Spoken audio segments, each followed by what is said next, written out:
Comment construire et adapter sa stratégie de vente immobilière? Bien estimer la valeur de sa maison ou de son appartement est un art difficile. C'est pourquoi vous devez être très attentif au retour que suscitera la mise en vente de votre bien dans les premières semaines. Il faudra vous adapter en conséquence si le bien ne se vend pas rapidement.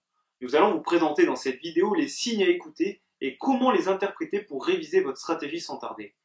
C'est la clé pour ne pas voir sa vente s'éterniser et au final vendre plus tard et moins cher que vous ne l'aurez pu en étant réactif. D'abord, nous avons déjà vu qu'il était difficile d'avoir une bonne idée de la valeur d'un bien immobilier et ce malgré les nombreux moyens d'obtenir des estimations de prix. Il peut y avoir en effet des écarts très importants entre les différentes estimations que vous pouvez obtenir de la part de professionnels. Vous allez donc définir un prix à afficher lors des premières communications sur votre mise en vente. Avec une bonne stratégie, votre bien immobilier peut se vendre en quelques jours et cela malgré le contexte actuel. Dans le cas contraire, vous pourrez toujours rattraper le coup, mais à condition d'être très attentif et de réagir rapidement et de manière appropriée. Ensuite, de votre réactivité dépendra la réussite de votre vente. Qu'est-ce qu'une vente réussie? C'est une vente à un prix non sous-évalué par rapport au marché actuel et dans un délai raisonnable, moins de 5 ou 6 mois. De nombreux vendeurs peinent à trouver un acquéreur qui accepte leurs conditions et se retrouvent avec une vente qui s'éternise pendant de longs mois, voire sur plusieurs années.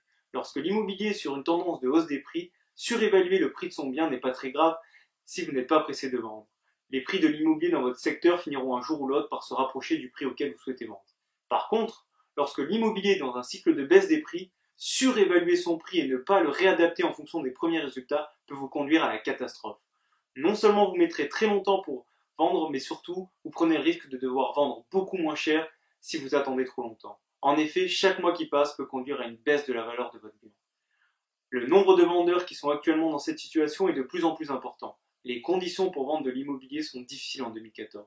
Les prix baissent depuis plus de 2 ans et cette tendance pourrait se poursuivre pendant encore plusieurs années tant la bulle immobilière française a été importante. Pour conclure, que vous vendez seul ou par l'intermédiaire d'un professionnel, c'est vous qui restez le décisionnaire final du prix que vous allez demander et celui auquel vous accepterez la transaction.